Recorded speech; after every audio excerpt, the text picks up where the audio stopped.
I did not do this purposely to bother Katie, but I am Sure. fascinated by what is going on in New England because you get to that level of success where you have spoiled your fan base with 20 years of unprecedented football triumph. Like, I just can't imagine the excellence that the Patriots have gotten used to. So they now have to endure what is Mac Jones and a couple of losses here that are so painful that they disgrace and embarrass Bill Belichick and have people now tarnishing all of his past, saying Tom Brady is responsible for it, because as soon as Tom Brady not only goes to Tampa, but then goes through the gauntlet without Belichick of the quarterbacks, Drew Brees, Aaron Rodgers, and Patrick Mahomes, to win a title without Bill Belichick, all of a sudden the either-or game that we play on credit and blame makes Bill Belichick look pretty mediocre with a sub-500 record after Tom Brady. And so I ask you, Katie, what's fair criticism of Belichick when you've got a Boston radio host firing him after 2 games? Shocking. You've got Shannon Sharp saying,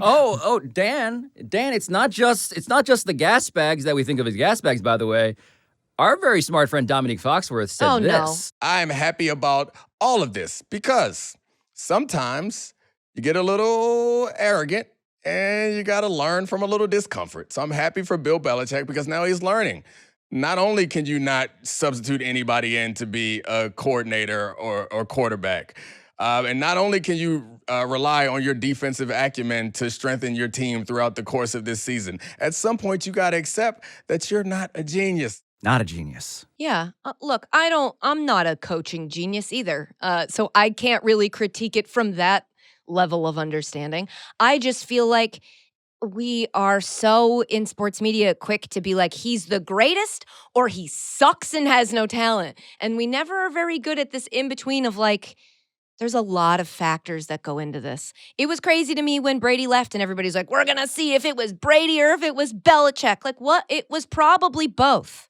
It was probably both of them. It was probably a combination of the two. And yes, they're separate and Tom goes and nobody's saying people were saying Tom Brady wasn't talented, but nobody's saying it now. And I just feel like there's a lot of factors that go into this. But I do want to be clear as a Patriots fan, I understand we've earned this part.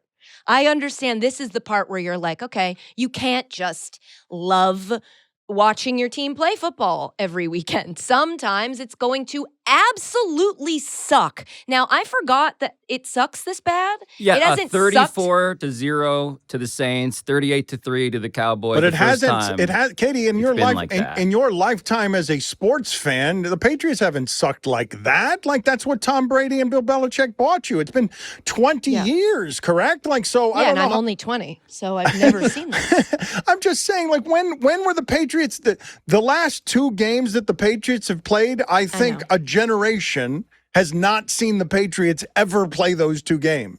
Right, and I feel like if you are that generation and you see those 2 games and you go like, screw this team, fire the coach, you're an idiot. Because I just think that like that's not how it works. It ebbs and it flows. And even if you think Bill Belichick isn't a genius, I would love you to point out who you're going to get to coach the team that's going to be better than Bill Belichick that is currently available. When you get to any point in football where you start believing that you're that much smarter or that much better than everyone else, you can be humbled by the sport in a variety of ways, especially as you age and young people come for your crown. So in that sport, you've got so many young coaches where the technical advantages are obvious, Pablo. On offense with McVay, with McDaniel, you can watch on offense and you're like, holy shit, they've got a schematic advantage. But I do believe in football, defense is so hard for the common person to understand, and what Belichick does every week in taking away your most important thing, which no one else in the sport can do, ignores that 2 of those championships, one of them, Rams fans have to hate Belichick. Rams fans will never relinquish that Bill Belichick is a genius, because the greatest show on turf, the greatest team they've ever had in St. Louis, was stopped by not just Belichick, but a Tom Brady who had thrown 1 touchdown pass that entire postseason. Belichick won that title, and it was one of the greatest upsets we have ever seen with a quarterback who was not yet ready, and then 13-3 in the Super Bowl. That offense of McVay was very good, and he held it to 3 points. Like, 2 of the titles there were won by Belichick, and for some reason, because we can't explain it, because we don't know how he stops those things, we're not sophisticated enough, that genius gets forgotten because we can't explain it. Well, this is the bigger story to me, and it's not just about wanting to rub salt in Katie's wounds as a Patriots fan. It's about actually talking about what it means for genius to be conditional like this.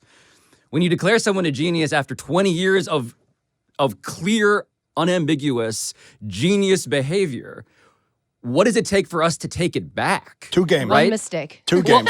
Yeah. But this One is huge mistake. So before, right, like the stuff that Dan's alluding to defensively, like Bill Belichick is the genius who had pioneered the 3-4 defense, and it got so popular because everyone was copying him that he switched back to the 4-3 because those interior linemen that he had mastered and figured out. Now everybody was trying to copy him. The idea of like, these seemingly slow white possession receivers, like I want all of them, and now that's everywhere, right? Everybody knows what that advantage was. So he's not moneyballing the way he used to be. Those competitive sort of strategic insights aren't as genius-like anymore. Tight ends down the seam. Giant basketball players running down the seam to make it easier for your quarterback. And all of that is to say, leaving like the football nerdery of this aside, because I'm no coaching anything either. The idea is, what job allows someone to have that degree of success and then kicks them off stage like this so cruelly, right? Is sports the ultimate example of that? Can we relate to any of what we're seeing with this guy? Because I would imagine it really must be infuriating. Oh my God. For Bill Belichick to have to hear this. To have to still feel like he has to prove himself to somebody. Yes. Like, look at what I did. Well, It's cruel for genius to be that conditional. It is cruel for genius to evaporate that quickly, week to week. But he's had a couple of years, Pablo, and it doesn't help him at all that as soon as Tom Brady left, he went and took over a team where Jameis Winston had them 7-9 because he threw 30 interceptions. And then, as I said, Tom Brady without Belichick goes through Breeze, Rodgers, and Mahomes. I think all of those on the road, right? Like, come on. Come on. And by the way, Katie, like, he's also the GM. yeah. And so it feels like people generally, you don't want him to be the GM anymore, do you?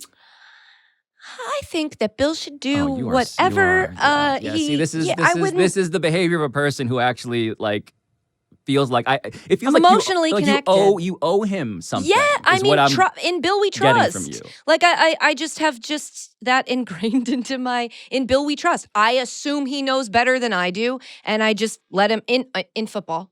Let me just be clear. I think I could take not him in on Celebrity Jeopardy. No, I think I could take him on. You would kick his I don't think he knows that jumpsuit-wearing puce ass. is a shade of red. Yeah, he I thinks also did demonym is a slur. Yeah, I don't. It's hard for me to.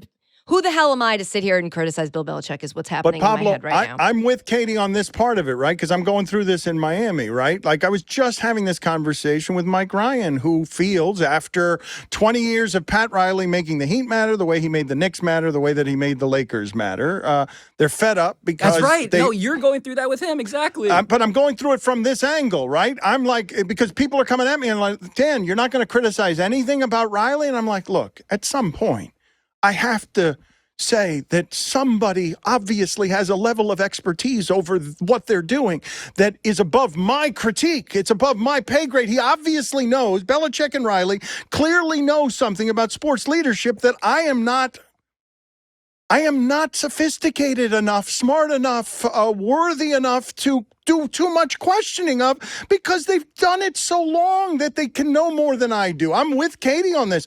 I'm not so arrogant, and I can be pretty arrogant about know-it-all. I am not so arrogant that I would think that I can criticize these people. My guess is that their process is usually pretty good, and sometimes the results aren't, and I have to trust their process because they care more and know more about their process than I do. Yeah, I am glad that we finally arrived at the fact that we all need to trust the process. Oh my God, you would. I mean, That's You so would. lame I that where feel you would like take you that. would. So I feel lame. like that You is would. objectively So what the bad. lesson is from the So winning. bad. You Look, I'm talking coaches about of all time. Belichick and Riley. You're talking about Sam fucking Henke. That your process is so not trustworthy.